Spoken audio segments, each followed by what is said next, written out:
What's up, you guys? My name is Liz. I'm a postgrad student at the University of Glasgow, and today I am here to fill you in on the grading scale here. If you are coming to Glasgow from outside the UK to study, this is probably something that you've thought about a lot because every country has its own grading scale for assignments and classes and all that jazz. Ooh, I did not like that voice crack.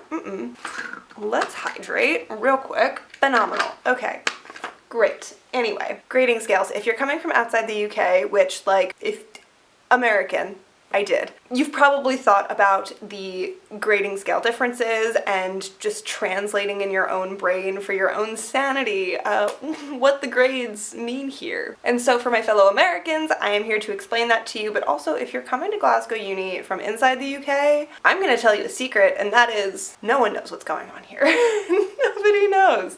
I know because I've spent the past year trying to figure it out, but Glasgow Uni has its own grading scale and it's not the same, and so here's what I can tell you for absolutely certain. Neither I nor any of my school friends, be they American, other international students, or from the UK, even my Scottish friends, none of us understood the Glasgow Uni grading system when we first got here. It's a weird one. We had to figure it out, and I'm hoping that this video will be helpful enough that you don't have to do the kind of mental gymnastics that we did to figure this out. So don't you fret, I have spent the whole past year learning the system, and I'm here to tell you about it. Now, I can really only speak from an American perspective because I have only received school marks in the US and the UK now, but when I first arrived here, I was very much operating on the 4.0 scale that we work with in the US. I knew it was going to be different here, but I hadn't quite made the translation yet, if that makes sense. And I was also used to the idea of the scale changing ever so slightly in between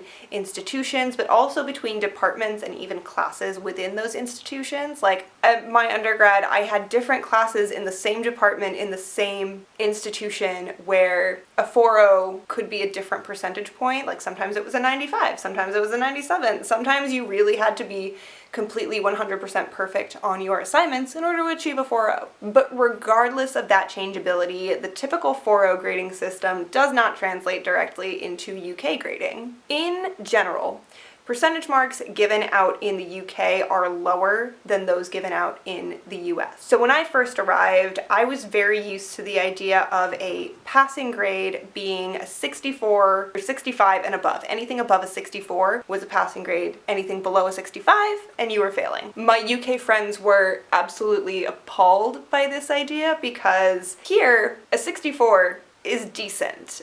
You're not really failing in the UK until you've hit 40. And to me, that makes my stomach turn, you know?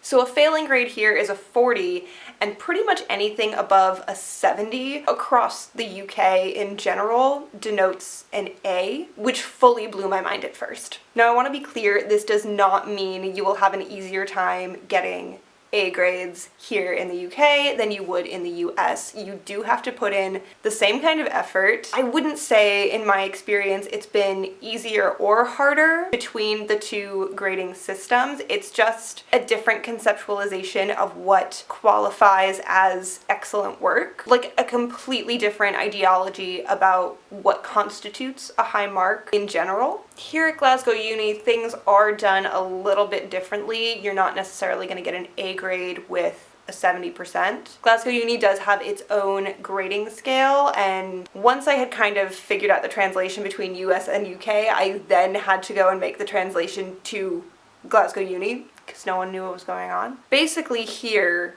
you have your A grades and your B grades and your C grades and all that good stuff, but they are split and numbered. Each letter grade corresponds to a number out of 22. It's not as complicated as it sounds. Basically, you have 5 A grades, 3 B grades, 3 C grades, 3 D grades, and each of those corresponds to a number out of 22. And you also have E, F, G, and H, but there are fewer categorizations for those as well. So A grades range from 18 to 22, B grades range from 17 to 15, or 15 to 17. C grades are 12 to 14, and D grades range from 9 to 11. And your percentage for that assignment will simply be whatever score you received out of 22. So if you get an A5 For example, A5 corresponds to 18, 18 out of 22 is roughly 81%. And the fact that I was getting A's with scores in the 80% range was at first kind of unfathomable to me, because that's just not how